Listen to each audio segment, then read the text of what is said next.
Hi, it's Nash from Alpha Phi, and today we're going to talk about a controversial topic with whole life, and that is how do agent commissions work? So I'm all about full transparency and letting people understand the background behind the decisions or what agents may be pushing a certain option and that sort of thing. And the reason why whole life gets a bad rap is that if you Google it, they'll say very high commissions. Well, when people are talking about that, they're talking about normal, traditionally designed whole life insurance. And we're going to show you exactly what happens when you design them for maximum cash value, or, like a 10-90 split, 10% of your money going to base premium, 90% to PUAs, or a 30-70, or a all base premium policy. And the differences are drastic. So first, let's dive into kind of how commissions work, and then we'll look at an example. All right. Whole life insurance is based on, you can have two places your money's going, base premium or PUAs. We design with a minimum base premium, maximum PUAs that provides the most liquidity and access to your money, because normally the people we're working with are real estate investors and want to access as much as humanly possible to redeploy into cash flowing and appreciating assets while their policy is growing at the same time.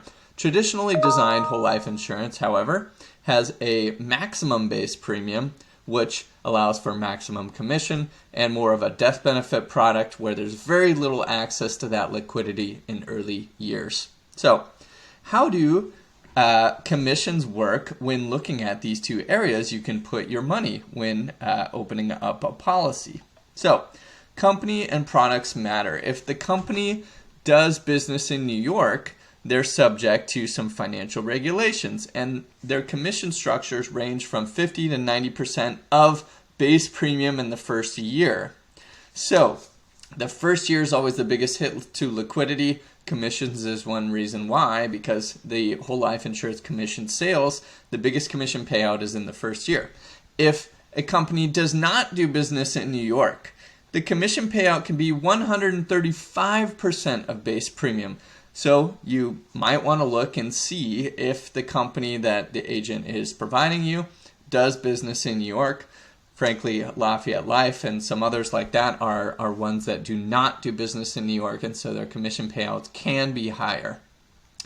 Okay, so running through an example, taking a base premium of $10,000. So we're kind of taking a middle ground here. First year commission, let's call it $7,500. So we're kind of splitting the difference here between 50 and 90% and saying it's 75%.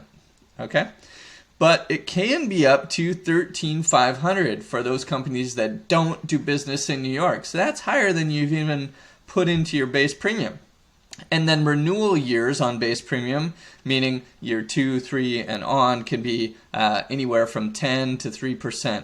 So in a lot of companies, they'll have higher renewal commissions in the first few years to try and get the client to continue with their policy, and then it'll drop off, say in year 5 to 3%.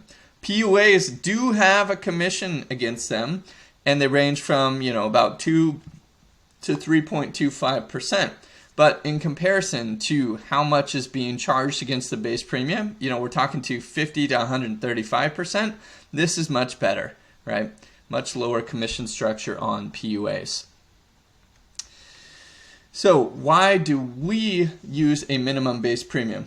I started out as a policyholder, and then I'm a bit of an insurance nerd and an engineer by training, so I really like the numbers. Fell too deep down the rabbit hole, and therefore became licensed, started helping out others in the industry who wanted to start policies, trying to provide transparency and different options so that they could make the best decision for themselves. So being a policyholder and a real estate investor myself, I want to provide people with all the education and information, and we use a minimum base premium because we truly feel that is in the client's best interest, not only for maximum liquidity, but keeping as much money as we can in the policy and not in the agent's pocket to allow for the best long-term product for long-term growth, best guarantees, best non-guaranteed values over the long run. That's what I truly believe.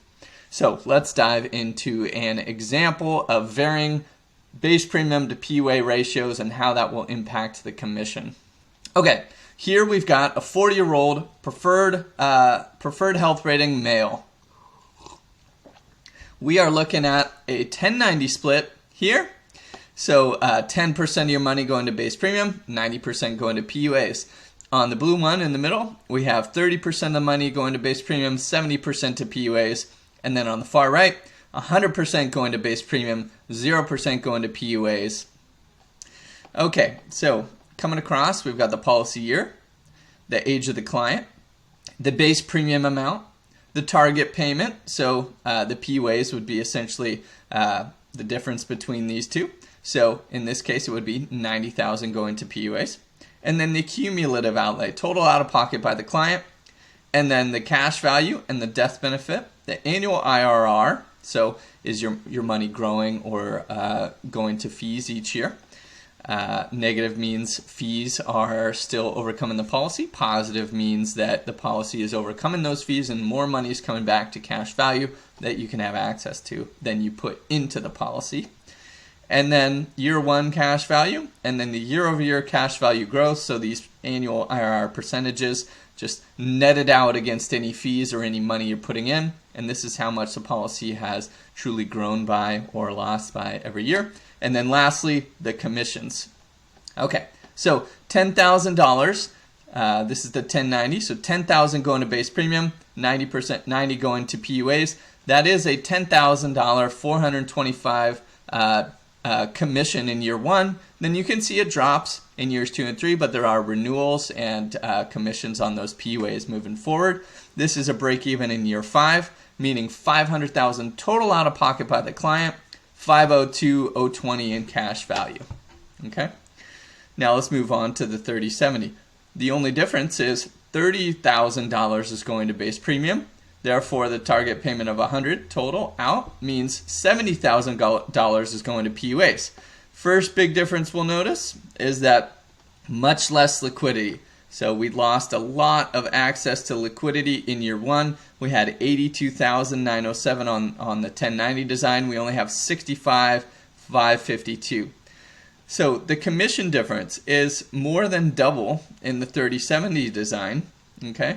So $24,775 in year one, and then much higher commission in the renewal years. And you'll notice that the liquidity is much less, and those expenses and fees are definitely not overcome quickly in the following years, and that pushes out the break-even point to year 7 as compared to year 5 in the 1090 design. Okay.